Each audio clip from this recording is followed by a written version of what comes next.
The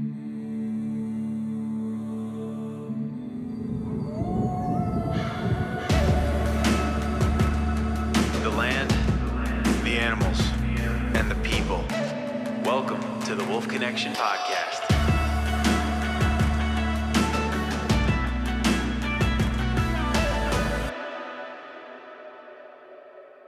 Joining me today, he is the CEO and founder of Leo Miranda LLC. He was the former Southeast Regional Director of the U.S. Fish and Wildlife Service for about 4 years, and we are really going to be diving deep into one of his efforts called Conservation Without Conflict. Really excited to speak to Leo Miranda. Leo, it's wonderful to meet you. Glad we finally got our technical issues solved. How are you doing today? I'm doing great, John. Thank you for the invite and looking forward to the interview. Yeah, it's been really great to get to see the work that you're doing after all the government work that you were up to and being able to make, it seems, a lot of difference, or at least try to make some change in the world of conservation and working with wild animals and different communities and things like that. Just tell everybody briefly about your background. You grew up in Puerto Rico. What does it mean to you to get that journey started there with conservation, biology, working with the native land where you grew up, and how did that influence sort of your career going forward in that way? Oh, it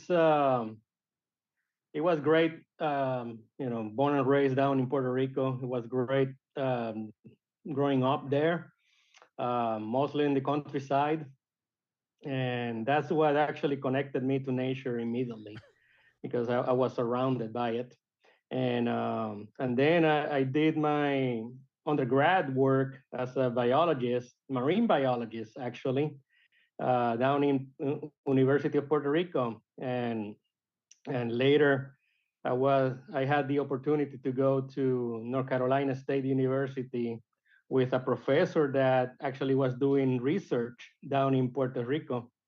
And that's how I actually started my conservation career. It was through doing that research project in the mangrove swamps of Puerto Rico through North Carolina State University. And it was great. And that from there, after I graduated, my career took off in conservation. So when you talk about your career in conservation, when did you realize that you wanted to start building coalitions and bringing different groups of people together to help on working lands, work with wildlife, and really encompass the community aspect of this? Because many individuals that we've spoken to, that sometimes when you're in government work, there's sort of a limitation there and you can only work within the constraints of what you're given. Now that you're outside of that work, what was the drive for you once you exited that position to want to bring many of these folks together to have a common purpose and a common goal in conservation and working for larger projects? That's a great question, and that philosophy for me actually started from day one when I was a junior biologist in Puerto Rico. My very first job with the U.S. Fish and Wildlife Service was as a private lands biologist, helping private landowners to do good things for the environment, at the same time allowing them to get some income from their land. Down there, the big crop that we were working on was coffee. So the Fish and Wildlife Service, through this program, Partners for Fish and Wildlife program, we were giving some technical assistance and some financial assistance to Puerto Rican farmers to grow coffee, but grow coffee under shade. And that's really good habitat for birds and reptiles and you name it, including many endangered species like the Puerto Rican parrot. And that from day one, I kept that philosophy with me all the time and realized that nobody, not an agency, not an individual, not a company, not an NGO can do conservation by themselves. And that has been proven right, and I rather uh, put energy and time and financial resources into doing proactive, collaborative conservation than anything else. So that's where I have seen through many decades how that model actually works better for the species that we are so concerned of. When you were growing up in Puerto Rico, was there any family influence that got you into the wild space, or is this something you just came about on your own? Good question again. So nobody in my family had anything to do with the natural environment. My both of my parents they did their careers in the University of Puerto Rico, but it was more on the social sciences and the education curriculum, all of those things. So I was actually the very first one going into conservation or anything dealing with natural resources. And I can pinpoint why that was. Not only that I was living in the countryside, but also that I got hooked up or hooked on undersea world of Jacques Cousteau.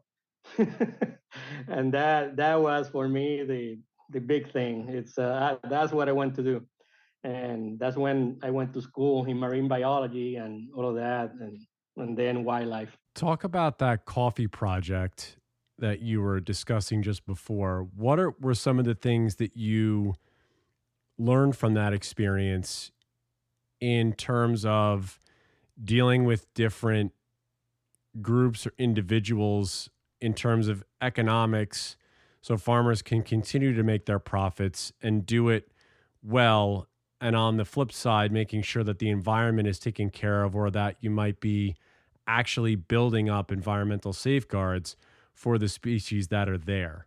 Yeah. So looking back, the the secret sauce the was listening to the landowners, to the farmers.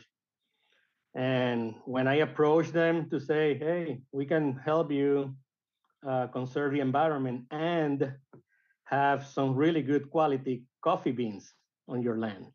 So they could care less about the species because they didn't know them by name, or they were not scientists or anything like that. They care about high quality products coming out of their lands.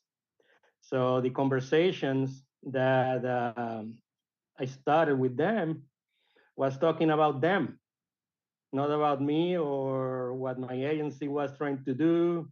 It was first talking about what they do, listening to how they do it. And then after we established some level of trust, that this was not Leo, the guy from the agency, telling me what to do, but he's actually listening. And now he's going to help me do what I want to do. So that was kind of the way we were very successful at the beginning. And now it's a big program that even the USDA Natural Resources Conservation Service down there in the Caribbean, they put a lot of money to restore coffee plantations in an environmentally friendly way. So, but it was that approaching them not top down, but as equal, and listening to their goals, and then finding those common things. They might call it one way. I, as a biologist, scientist, I call it different ways, but it's the same thing. Everybody wanted to have good environment for water, for nutrition to the coffee plants and other crops. I wanted the same thing, but for the birds and the listed and at-risk species. So it was just listening. That's the key, and building trust. So after that's done, building the trust and seeing what each side really wants, what then were the fruits of that labor? No pun intended, obviously. Coffee's not a fruit, but you get my point. What were you seeing environmentally that was happening on the back end? Because you're stating that the Department of Natural Resources is using this as sort of like a pilot program to help the environment. So what are sort of the things you saw on the back end that are working for those species of birds and those reptiles that are there? So the main thing that we were trying to mitigate was that the local farmers, coffee farmers, switched back in the 1970s and late 60s with the green, quote unquote, green revolution. They switched to high intensity monocultures of coffee. And the coffee plants themselves are actually from Ethiopia, Ethiopian forest, and they grow as an understory shrub, not as a big tree, but they grow under the shading canopy of trees. That's going back for context. That is really important for wildlife and ecosystems. So we wanted to revert the Green Revolution mantra of 100% coffee plants with no soil, heavy use of pesticides and chemical fertilizers and all of that. We wanted to go back and put shading trees in between the rows of coffee. And those trees were native species, a lot of legumes, but not only they fix nitrogen, provide shade to the plants, the coffee plants are happier, they produce better quality beans, all of that, produce soil, but they are habitat for all the species that we care about. So that was the thing that we wanted to change in terms of behavior and management. It was going from a monoculture of coffee to a polyculture of coffee under the shade that at the same time provides really good habitat for fish and wildlife species. Wow. So it's just, and what is that like for you to see something just as simple as switching back to a green culture for coffee, to see sort of the impacts of that happen as simple as just planting shading trees? It's not simple, I would imagine, but just to have people sort of rethink their efforts and they actually get a better product out of it is what you seem to be telling me, is the coffee is actually better in that way. That's exactly what I'm saying.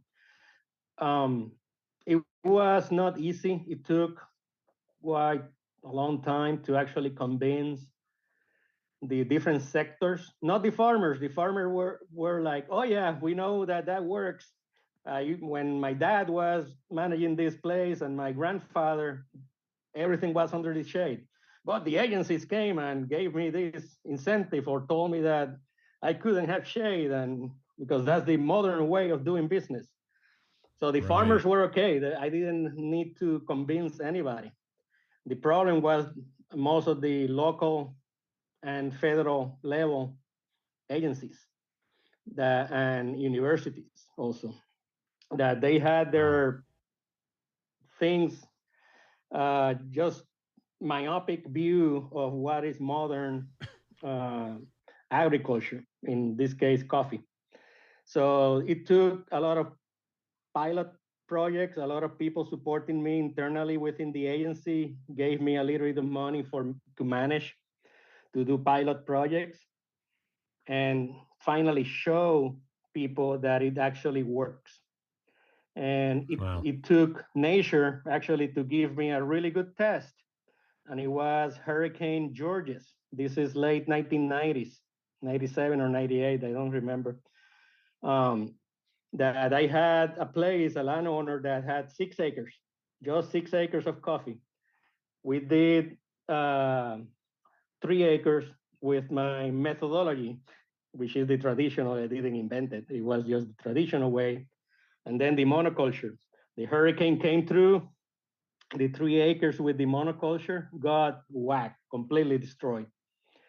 The one with the shade from native trees got whacked a little bit, but it actually survived, and the landowner was able to get a crop out of it that year. So after that, everything took off, and the agency said, "Okay, let's keep doing this," including the NRCS and other agencies and NGOs. Wow. Sometimes it takes an extreme event for somebody to see sort of the fruits of the labor and the see the ideas put out and reap the benefits of that when they see it Mhm. through something like that. Let's get into conservation without conflict. Tell everybody the overall mission of this, and you kind of gave a basic background about what you're looking to do or what you are doing with this, and that it's making sure that we get groups together to have a common goal and to do that. So just tell everybody the overall mission and the overall idea of conservation without conflict and what it means. Yeah, so I'll cut through the chase, and people can go to the website and read the mission and the vision and all of that stuff. But for me, when I get this question, and I get it constantly, I say conservation without conflict is implementing conservation using common sense. That's what it is. Easier said than done, but it's what it is. Um, Going back to what we were just talking about, my experience 30 some years ago with the coffee farmers is exactly that. Instead of me as a government biologist coming and, oh, you need to protect this species and do it this way, and without even listening to them, that doesn't work. And that's always bringing people to conflict. Flip that, and you go like, hey, what are you producing? Why are you producing? Oh, your grandfather did it. Let's start there. Let's start getting to know each other. Oh, and then you go like, oh, by the way, if you do it the way your dad or granddad was doing it, that will actually protect the species that I'm here for as a biologist. So you just flip the way you approach things, and that's what conservation without conflict, the coalition, is trying to implement across the board. It's basically bringing people together, even when they seem to be completely opposite sides of the equation. 95% of their things actually are the same goals. They might just call it different ways. And so that's what we try to do is replicate that model of getting to know each other, building trust, and implementing conservation that benefits everybody, not only the landowners, making sure that they get um, money out of their operations and have a living, but also at the same time protecting the fish and wildlife resources on their lands. When you said this a couple of times, and when we're going back in lineage for a lot of these landowners about the way their fathers or their grandfathers or maybe even their great grandfathers did the type of work that they're doing, is that something that resonates with a lot of folks that you talk to, as well as your relationship with the land? You are a hunter and angler. Are those the things that you see sort of cut through, I guess, the red tape in some way, in that there are ways to do these things that it seemed as though some of our ancestors knew how to balance, to be with the land, to make sure the land was taken care of, because if it wasn't, then we don't get the same product and we don't have the beauty and maybe the places that we are in this place, putting it simply. Yeah, I see that across the board. I started my career in Puerto Rico, but I spent my time up in Washington D.C. I went to Chesapeake Bay. I've been here in the Southeast, doing work all over the nation when I was in DC and the national office. And I see the exact same concepts that I learned with the coffee farmers, the exact same thing in any other geography across the entire nation, and different products out of the land, the different industries. Like here in the Southeast, forestry is huge. That's what the Southeast is.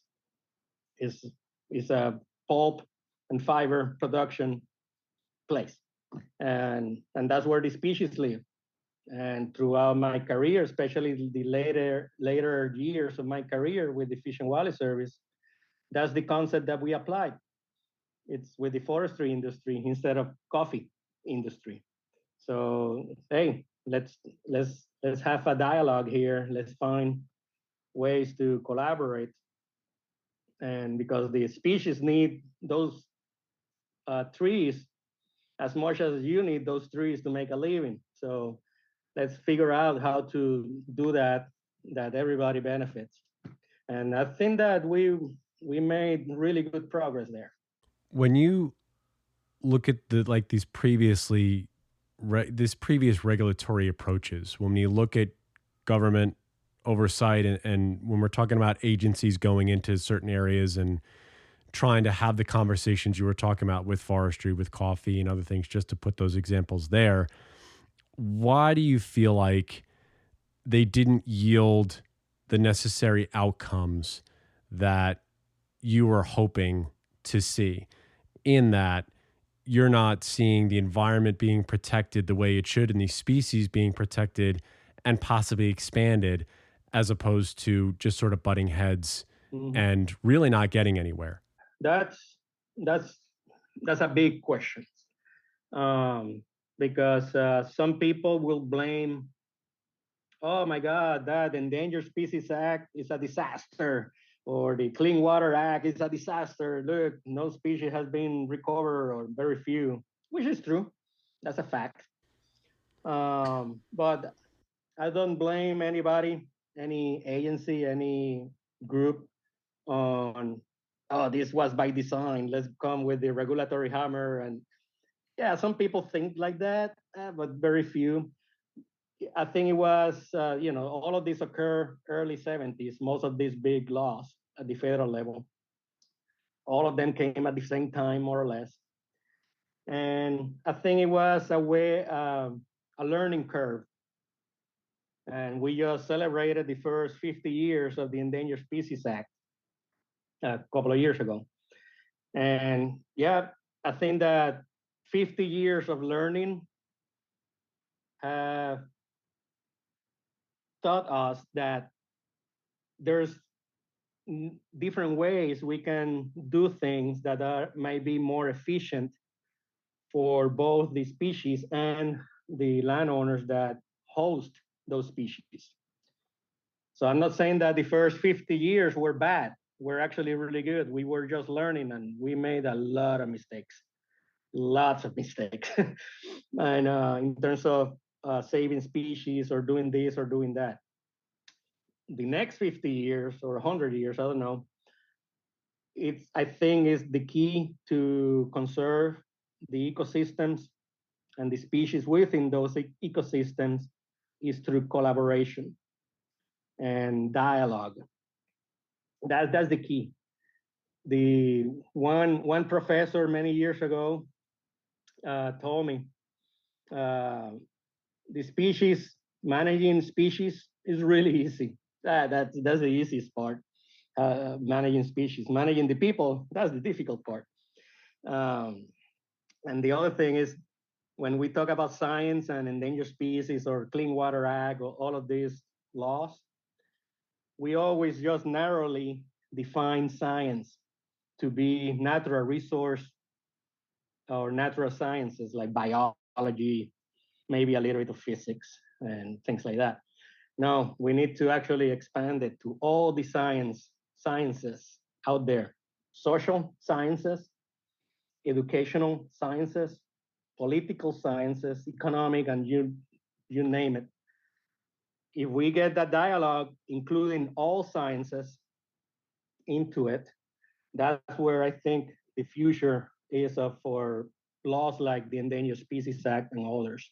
When we look at the ESA, because you have this on the website with Conservation Without Conflict, I guess talk about you talk about the flexibility within the ESA to be able to, I guess, use some of what's there to help recover these species to the point where they can come off. Just when you look at a project, I guess first and foremost, and then go into the flexibility aspect of it. When you're starting a project, the starting point, are you looking at a certain issue like forestry, for instance, like you were talking about before? Are you pinpointing the species that are on the ESA that are in this area and trying to focus on how do we keep these species regulatory at this point, like keep them where they are at this moment, and then build off of that? Is that kind of how you approach these things when you see these issues? Um, that for me will be probably the second step. For me, the first step, let's say a big forested piece of land, a Mhm. few thousand acres, maybe a few hundred acres, um, like my own property. I have a few hundred acres here full of longleaf pine and that I've been planting and for the last 10 years or so. Um, the species might be there, or the agency might think like, yeah, they are there. Let's, instead of coming on, they are listed species, threatened or endangered, let's say. Um, or might be listed a candidate species like the gopher tortoise was sometime not long ago. Yeah, we know the species is there. In the past, the approach will be we need to do something to protect them. Now, the first step for me is why are they still there? Okay. Something is going on there that the species is actually there. Let's find out what that is. Maybe we can modify later or replicate it to in other places where the species got extirpated. So it's the exact same thing, but just from a different angle. Um, it's look for what is going on that is right instead of assuming that is bad, and therefore I need to come with the regulatory hammer and do it. You still need that sometimes. I'm not saying that the regulatory hammer is bad. You still need that sometimes, but let's not start with it. If the species is on particular place that is a timber industry site, very active, or in the middle of a military base where the tanks are going through and the recocated woodpecker is still there, very happy. Let's find out why is that. Instead of saying, "Oh, you cannot drive your truck nearby a nest." I said, "I've been doing it for the last 50 years and they're still there." So let's find out why they're still there. And so that will be my approach. So step one will be let's understand it first. What has been going on for the last 50 years that this species is still here, learn from that, and then let's work with the flexibilities, in this case of the Endangered Species Act, because there's actually, contrary to what many people think, there is a lot of flexibility within the law itself. So Is this good flexibility? Because people will think that and say that some may look at that and say the flexibility means we can, do bad things for species. So describe what you mean by the good flexibility, I yeah, guess. so for me, and that's a very valid question that is always out there, Sure. especially if you start with the regulatory hammer when you approach the situation. Um, the flexibilities are really good flexibilities. As long as I ask people all the time when we talk about topics like this is what is the purpose of the Endangered Species Act? And people go, well, protect threatened and endangered species. Not really. The actual purpose written in the law is on this very first page of it. Yeah, it's called the Endangered Species Act, but the purpose, Section 2B of the Endangered Species Act, is the purpose, and it's to protect and conserve. I'm paraphrasing here, the ecosystems where threatened and endangered species occur. Paraphrasing again. Um, So you start from there, from the purpose of the act. It's to protect, manage, conserve the ecosystem. So okay, let's do that. The landowners that might have relocated woodpeckers or gopher tortoises or owls or whatever, Florida panthers, um, they they might not know all the details about every single species on their land, but they know the ecosystem. So let's start there. And the flexibilities actually start when you start talking, you start seeing or picturing potential approaches that are authorized within the law to actually go and do good things for the species and the landowners in this case. So that's what I talk about when I talk about flexibilities is that is within the boundaries of the law that are extremely broad, ecosystem level. Let's work on ways to get from point A to point B in terms of conservation. So that's So what I think it is. Instead of coming, oh, Section 7, A2 of the Endangered Species Act says blah, blah, blah, blah, blah. And therefore, you need to comply with that. So, what are you talking about? I don't even know what that is. So let's take a step back, read the general purposes of the law, and go from there. And so it, that's what I talk about.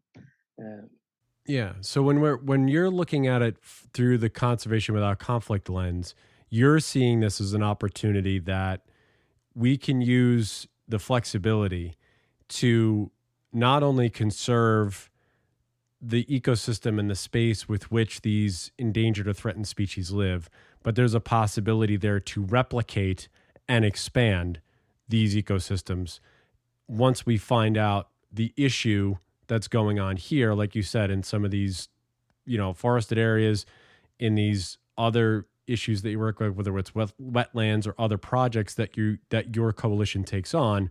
It's identifying that specific issue and then seeing how can we replicate this so that there's ways for the woodpecker, the tortoise, the wolf, whatever it may be, how can we expand this using the flexibility that's put in the ESA for a positive output for these species? that's exactly it. It's there's so many things you can do that people have not even thought about for a particular situation. So what I ask people when we get to discuss, hey, there's a conflict with energy industry with their power line or whatever, and bats, for example, or pollinators, and they're spraying this, or things like that. Said, okay, let's take a step back. What are we talking about here? What are the needs of the industry sector? I actually always start there because that's where and I consider myself still a biologist. We know everything about biology, or a lot of things, not everything, but so we have that perspective. So, but we don't have the industry perspective most of the time. Let's listen to that first. And then we can combine the two perspectives, have an open mind with those flexibilities, and the solutions will start to pop up. It's not somebody that came with a cookie cutter recipe of this is how you implement conservation without conflict. And it's not a consultant trying to mediate conflict. No, it's basically trying to minimize or avoid completely the conflict at the beginning before it becomes a problem. You can have disagreements, but no conflict. And at the end, you end up where you want to be. So that's what we're trying to replicate, identify what is the secret sauce to it, and then replicate that with different dishes over there. That makes sense. It's a good analogy. Yeah. How do you what are the safeguards and the practices then that you go into any of these projects with to be able to ensure as best to your ability that these practices and these expansion of these ecosystems or whatever practices will be carried on after your coalition comes through and gives sort of the initiatives and have the discussions and have the solutions. Because as we've all seen through different lenses and different ways over the course of decades, whenever environmental things are put forth, we see this back and forth, whether it's in the court system, whether it's with battles on either fronts politically with the environment and forestry and the roadless rule. There's so many things going on right now at this point. So what are the things that your group consistently does to make sure that those practices stay in place because you have folks from all different parts of the spectrum? Really good question, and an opportunity to make a clarification on what the coalition, do across the board. So the coalition, it's over 60 organizations, private government, state governments, federal government agencies, all of that. There's no membership, or it's just people that want to get things done. And the coalition itself doesn't do the projects. The way I describe it, the coalition is a catalyst to get things done. Usually, where we bring in our input and very successfully is trying to influence the policies. At the local, it might be an office, Fish and Wildlife Service field office, or it might be a regional office, or it might be at the national level. So we are the catalyst, bringing the different groups and arguments to the table in a way that avoids conflict, so the policies can be implemented. For example, just a few years ago, you see this little logo here. That's the Partners for Fish and Wildlife program that I mentioned earlier, because that was my first job with the agency. Is the private lands program, and that program, they do what I described earlier with my coffee farmers and all of that, technical and financial assistance. A lot of listed and at-risk species actually benefit from those practices. The farmers and the landowners are signing an actual agreement, formal, legally binding agreement with the agency. So why not use that legally binding cooperative agreement that is being implemented regardless, and provide regulatory assurances to the landowner if they keep basically saying, if you keep these practices for X many years, the Fish and Wildlife Service will not come back and ask you for more to do more things for that species, because you are actually doing what we agreed to do. I tried to use the Partners program when I was in DC and with other regional offices many years ago to provide assurances. At the time, the agency was extremely conservative in terms of risk taking, and that didn't happen. Fast forward just a year, 2 years ago, the Fish and Wildlife Service actually, and the attorneys and everybody agreed that, oh yeah, you just need to do a Section 7 consultation because it's a federal action, because it's a federal agreement, and you can provide the assurances that way because you're part of the project agency. And we did it. The very first one that we did was in a piece of land, several thousand acres in the Florida Panhandle, with RMS, Resource Management Services, a big timber company. They agreed to restore and manage habitat for a salamander that is listed under the ESA, the reticulated flatwood salamander. They did the habitat work, and just a few months ago, we were able to bring the salamanders onto their lands. The government, the federal government, bringing an endangered species into a piece of private land and everybody's happy. Just stop and think about that. And it's, that's the kind of stuff that you can actually achieve. Oh, you didn't do a 10J rule or this or that. No, we didn't. It was through Section 7 because it's a federal action and all of that. So, and then Partners for Fish and Wildlife Act is another law that authorizes the Partners Program. So that's the kind of stuff that if you are open and listen for what the landowners need, what the species need, you can find those flexibilities within the ESA. The Wolf Connection podcast is now sponsored by our new partner, Jacques-Marie Mage. This LA-based brand is known for their limited edition, handcrafted eyewear and luxury goods, but also for their stewardship program, which supports various nonprofits and individuals who are working to protect a future for wild wolves. How do you identify, or how does the coalition, how does Conservation Without Conflict identify a partnership or something that you are able to take on in order to achieve the types of change that you just talked about with the salamander? What does it take to get buy-in? Obviously you talked about listening and getting the trust from both sides.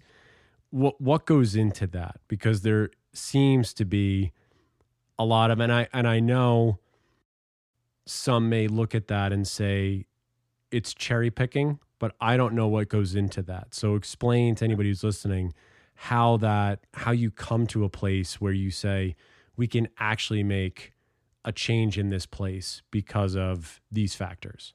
Good question. And the first thing I can say is not easy.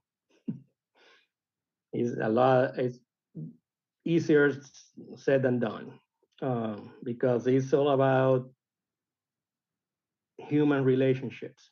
Number one, it's actually treating the person across the table or on the other side of the computer or the phone, whatever, as another human being.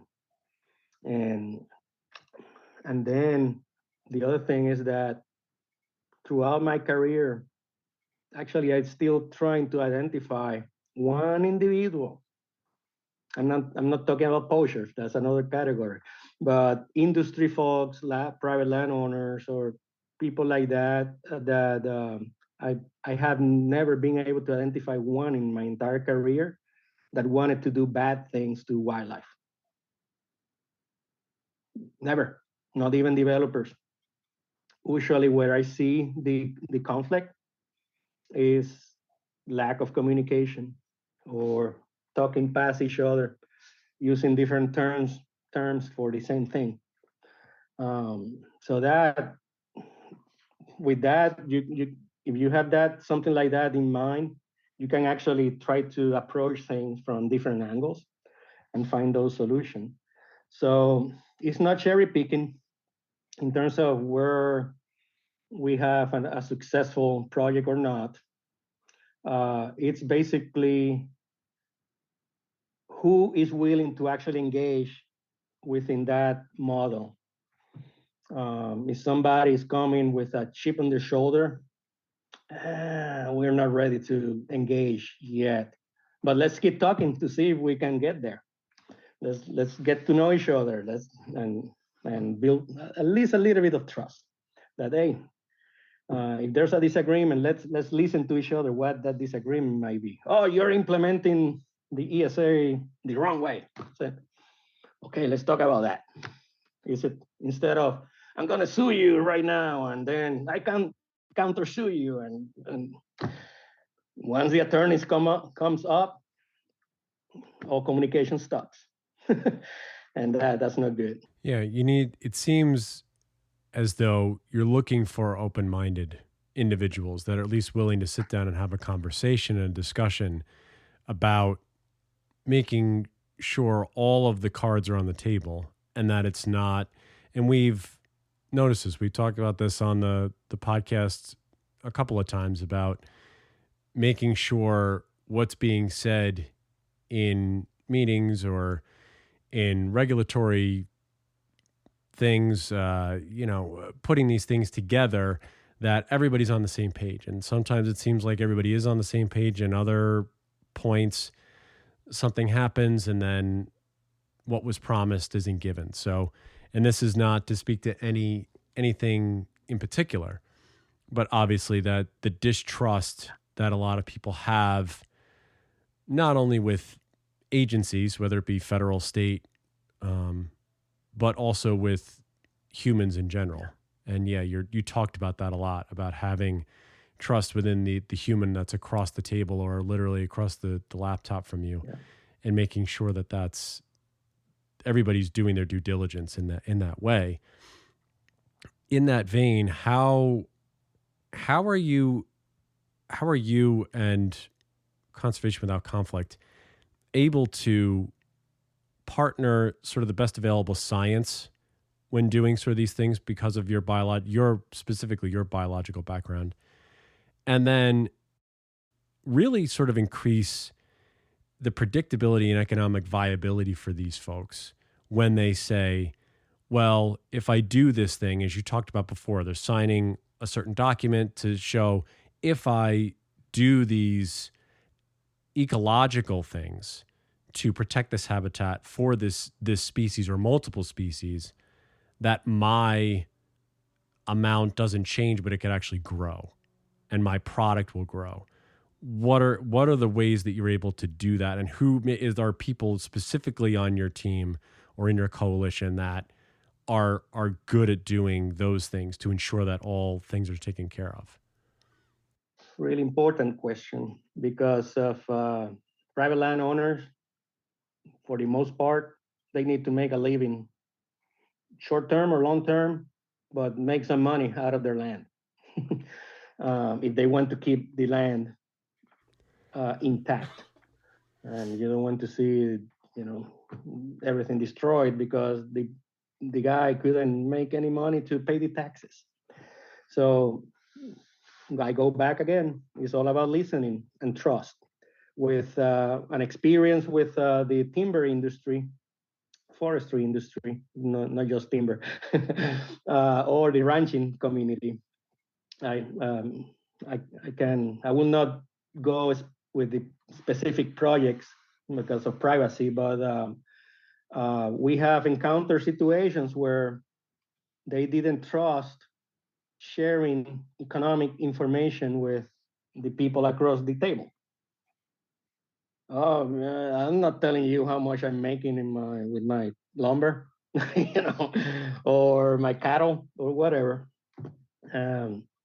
But sometimes they might not trust you, but they might trust somebody else, and we can work through that somebody else, not to know the information necessarily, because the agencies or the biologists or the environmental groups really don't need to know the details.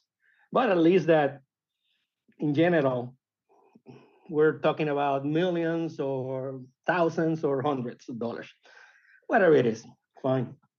And if a practice that a biologist say, hey, this is what you shall do, red flag right there, shall. That's process. A practice might kill the business, that will never be implemented.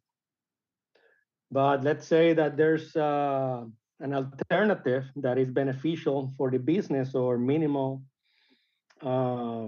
impacts economically, but then the rewards on the environmental side are good, and the landowner feels good about it, because landowners are very proud of what they have, even when it is a listed species, as long as you don't tell them not to do this or because I say so. You can get to that happy medium. We had a situation with a forestry industry landowner where they liked the gopher tortoises. And they are all over the place in that particular piece of land. And they were willing to do a conservation easement on it. And we're talking several thousand acres. And they were willing to convert loblolly pines to longleaf pine, as long as they were allowed to cut them when they were ready to be cut 50 years from now. And at the beginning, people were like, no, you cannot do that. That's against the laws, which is not. And then by bringing the economic part into the equation, we were able to figure out this much if they go with long leaf and 50-year rotation and all of that, keeping open pines and fire on the ground, the whole thing. They economically, with what the agency, Fish and Wildlife Service in this case, was trying to implement for conservation, they were short, I don't know, several $100s per acre if they did everything like that, like the agency was asking for. So they were saying, no, we cannot do it. We're going to go bankrupt if we do that. Fast forward many, many meetings, the NRCS came in with one of the RCPP, Regional Conservation Partnership Program. It's a big one of the conservation programs they have. They actually came in with conservation easement for forestry, and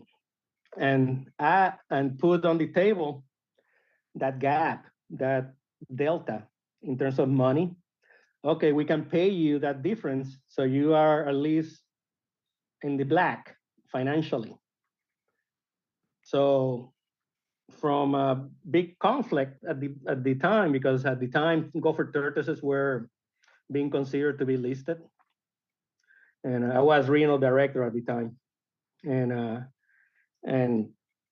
we were able to actually, with that one project, bring another partner to the table with money and cover that financial difference. But the key is that nobody knew about that issue, financial issue, until late in the game, because there was no trust and they were not sharing that kind of information. With time, it took time, that information was shared, and so it comes down to X many hundreds of dollars per acre. I know who to call to see if they can help, and that was the NRCS. And now you go to that place, and actually I went there about a year ago after I retired, and there are gopher tortoises everywhere. It's amazing. Wow. Yeah. I mean, what does it speak to the level of, is there a level of either pride or excitement or something to where some of these landowners or these operations are told that there's a species there that could be saved? To speaking to your point before about some of these, that at least the ones that you've spoken to outside of extreme poaching situations, that nobody wants to harm wildlife, at least the ones that you've spoken to.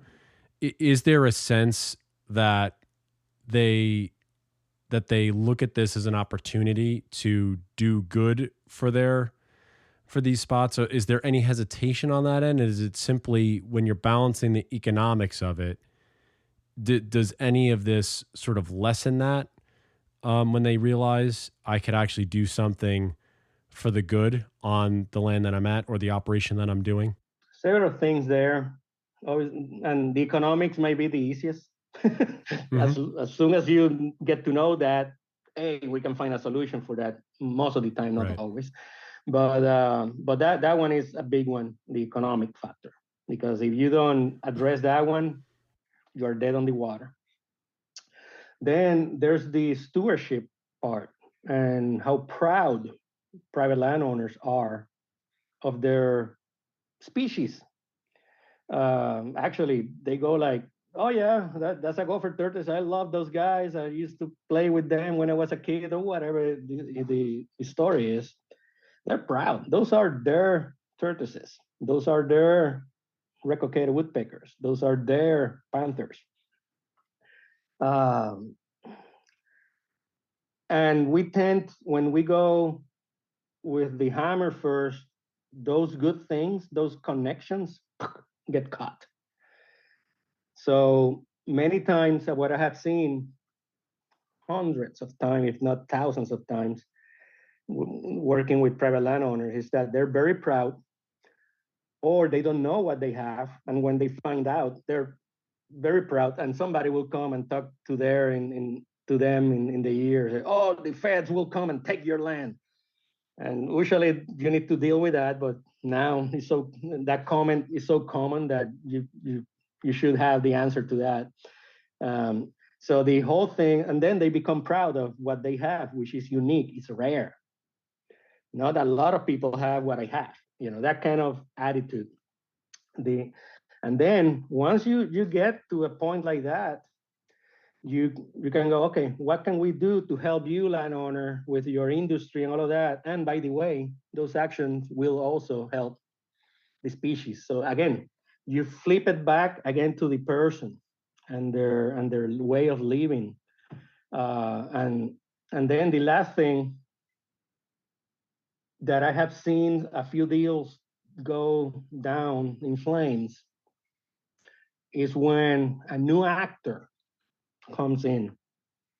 Might be from the outside, some NGOs, or inside, a new biologist, or from the industry, somebody that don't like government, said, "Oh no, you shouldn't be even talking to them."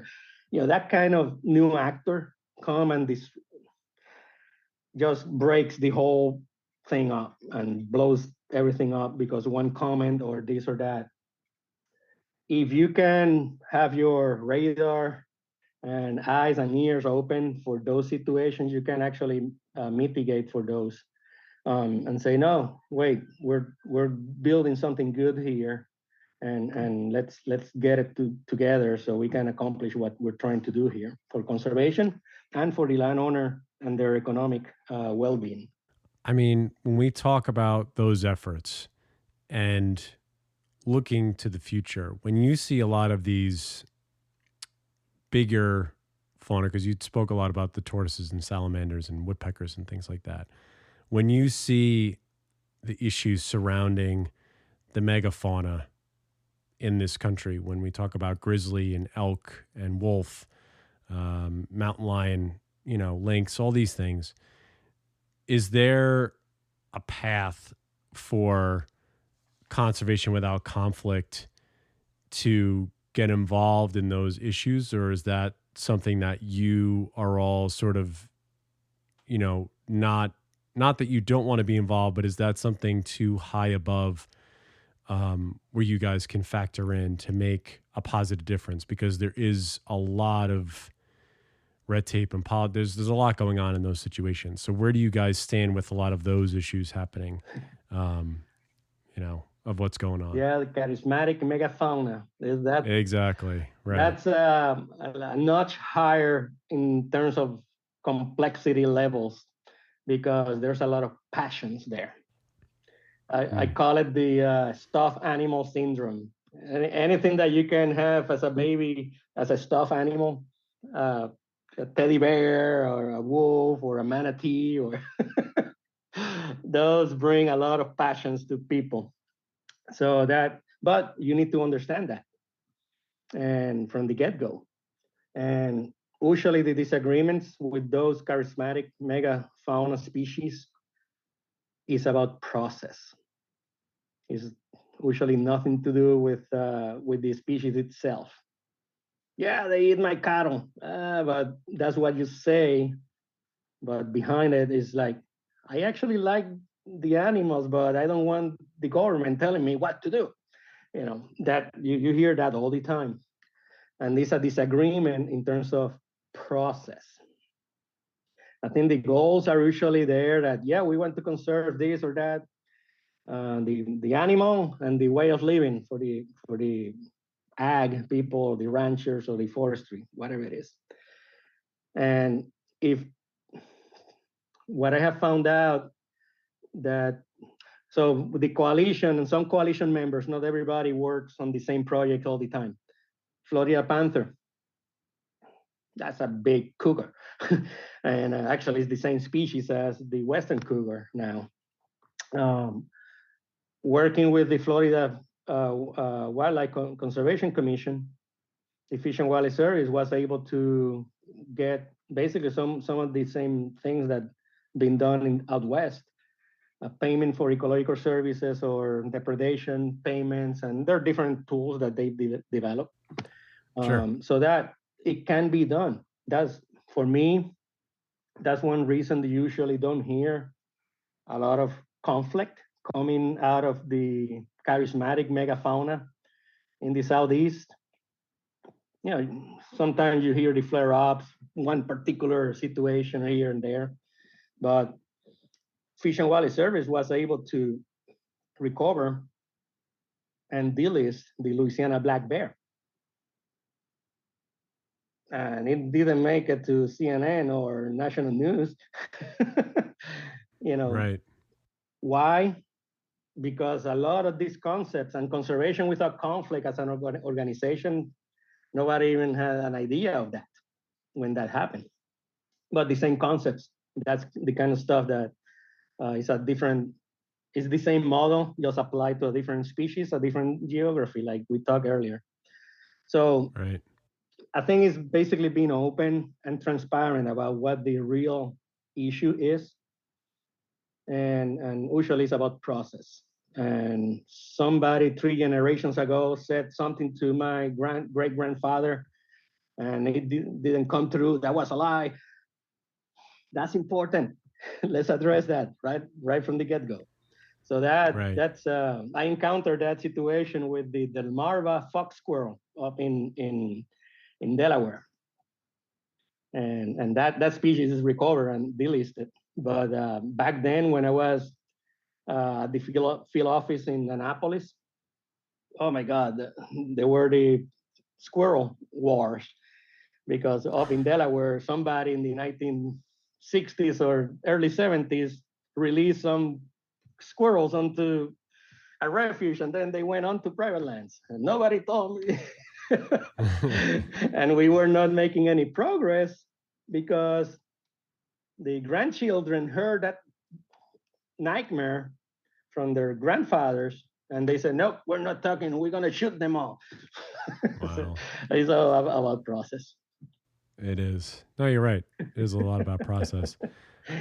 I mean, just to talk about how the public benefits from all of this work that you guys are doing too, because it's not just about the it is in the initial stage, but when we talk about the general public seeing these types of stories more often or understanding the work that goes into this, what have you seen from the communities that are around these types of operations and seeing the success of that and the input you're getting from them as they see that there's action that can be taken and there can yield positive results? One thing that is very clear is that the landowners and they're within their communities also, you know, they go to church, they go to the grocery store, whatever. And this, you know, when the types of properties we're talking about are usually in rural areas. That's where timber grows and ranching and ag and all that, right? So they're usually small communities. And what somebody does, everybody knows. And so I have talked to some community leaders and other landowners not involved with some of these projects. Say, hey, what do you think about Joe's project with the feds? They go like, I don't know. I was hesitant at the time and I told him that they shouldn't be working with the feds or whatever. And but now, what do you think? Oh, it's really cool. He took me to his place, and now I'm going to implement some of that in my place. So that is a very common situation. Is what it only takes one or two community leaders. It might be a influential landowner within a small community that, hey, I work with the feds and it was actually okay. They didn't take my land. but they might. And then they go back and Yeah. forth and all of that. It's such a simple concept, right, Leo, that it takes one or two dominoes, and not necessarily to fall. That it's just to see positive experiences can be absolutely, you know, uh, it can ripple across, and these people can see that, and that's I think what from what we've discussed at length here is really to see that and to see the trust and the conversation that happened. That's where people can put themselves at ease, and it can be contagious in that way. And it is that's a key thing right there. And it's not. It is 99% of the time. It is way better to have that landowner do the communications than a agency person coming or an NGO person coming from the outside of the community to tell them, hey, this is how great this is for you. Look, we already wrote it for you. That doesn't work. But when you do a project with one person, one landowner, and that landowner is satisfied and happy of what was accomplished, that person will be your best spokesperson. And you better let them do it, because then if you come as an agency person or as an NGO person and try to piggyback on it and do a little bit more, that might backfire. And then it's not a matter of the landowner paying the price, the species pays the price. Because then you might piss off that landowner because somebody threatened him with a lawsuit or this or that. Oh, now watch me, I'm gonna bulldoze it. So again, it's nothing against the species. It's something in terms of the process that happened, and they are going against that. So that's where the human sciences and the social sciences come into play, and they're way more important than the biological sciences. Yeah, no, you're right. You're right. All these things, people think they get into biology to hang out with animals or study animals, and they're really just studying another animal, which is people, for the most part in those scenarios. Yeah. I just have two more things for you, and this has been really informative, and I appreciate you going to the depths that you have with conservation without conflict and doing that. And we'll promote the website in a minute here. Just briefly talk about Conservation Leaders for Tomorrow and this sort of development program here. How vital is this? And describe sort of what this does to continue the work, or at least sort of lay the groundwork for conservation without conflict, and how this goes into the spectrum that you guys have already created. So Conservation Leaders for Tomorrow is a program that has been going on for 20 plus years now. It was created by two very important organizations, the Wildlife Management Institute and the McGraw Wildlife Foundation out of Illinois. The program is it's not a recruitment tool for hunting and fishing, but it is an awareness program for agency personnel.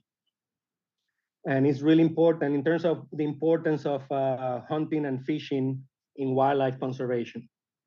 And so that's the main focus of the program, is for agency personnel that, and it can be the actual scientists, biologists, or the admin people, communication, it doesn't matter.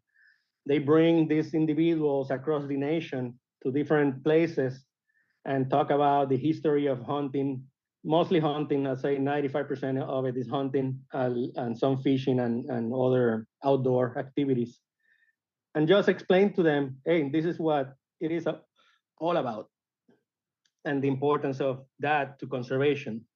because similar to what I observed here in the Southeast when I first came in, it was timber industry is bad. They cut trees. And that was the mentality like 3, 4 decades ago, where everything was a clear cut, everything. And, it used to be like that, not anymore. And so it was re-educating people with the biologists within the agency to say, hey, now the practices are different. Go and study that deeper. And so the same thing is with the conservation leaders for tomorrow. Fish and Wildlife Service is a big sponsor of it at their conservation training center in West Virginia. How they link together is once again with conservation without conflict. It's a way to increase awareness of the different activities, the different areas that improve conservation. That might not be the typical thing that we talk about, that we believe is conservation. No, conservation is way more than just the biologists managing a species. Is all the users of the natural resources are included. So that I am part of the advisory board for conservation leaders for tomorrow. They are great partners with conservation without conflict. So there's a lot of overlap right there. That's great. And I think, as you've stated throughout this entire podcast, it's really about having those conversations, being collaborative, and finding compromise in a lot of these areas that hopefully will let these wild places expand and, save a lot of these species and allow them to flourish so that we can move forward and get to the next project, and so that we can replicate this and make this something that we can do all the time. Just tell everybody where to go to get information about conservation without conflict and how they could be a part of it, or some way that they can sort of stay involved or stay informed as to what's going on. No, thank you for that. And yeah, anybody willing to get more info on the coalition, we have a very simple website, conservationwithoutconflict.org. And go and visit. There's some basic information in there about what we are, the philosophy, and all of that. You can send us a quick note through the website, and we'll put you on the newsletter distribution list and all of that. And then what I will ask people, if they want just to contact us, send us a note and we can chat. And if you have a situation out there that might be difficult, or thinking about doing proactive work on some ranches or industries or even other government agencies, doesn't matter. The species don't care who owns the land. They just like the ecosystems there.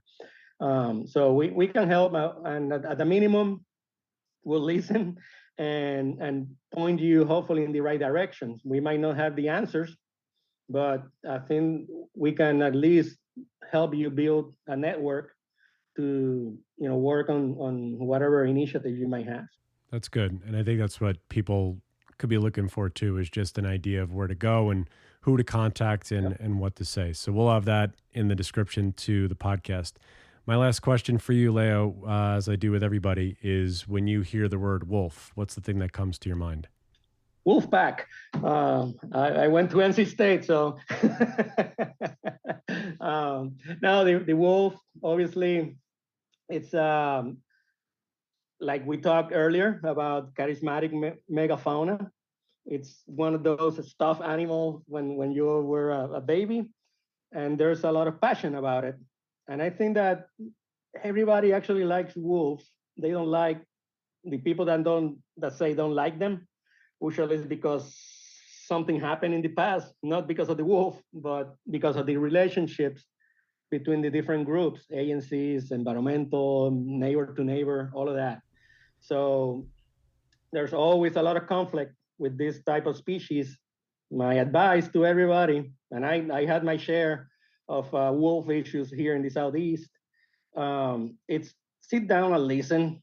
And once the legal aspects start floating around, that's bad because that knocks down communications, at least from the agency perspective, and that is not conducive to actual efficient conservation of the species that we care about. Not saying that litigation is bad. Sometimes it's needed, and that's a tool. But for me, is the nuclear option. You use it at the last as the tool of the last resort. But it's all about understanding of where people are coming from, and be open. Even if they say something that pisses you off big time, say, bite your tongue and keep listening. Just give that opportunity out there, and the species will benefit from that. That's the whole thing. It's all about the species, but when it's all about the people, the species loses, and that it happens with wolves and bears and panthers and you name it, manatees. Who doesn't love manatees? I mean, the sea cow. There's such a lovable creature. Yeah. Leah, Miranda, thank you so much for the work that you're doing with Conservation Without Conflict and sharing all the information with everybody who listened to this. Really appreciate you. And this was awesome. Thank you so much. Thank you so much, John. Appreciate it. Yeah, just hang tight while I sign off here. Howls to you all out there. Be with you next time. Bye, everybody. Looking for more information about Wolf Connection or the podcast? Visit our website at wolfconnection.org, where you can donate, sponsor a wolf, or become a volunteer. Thank you for listening.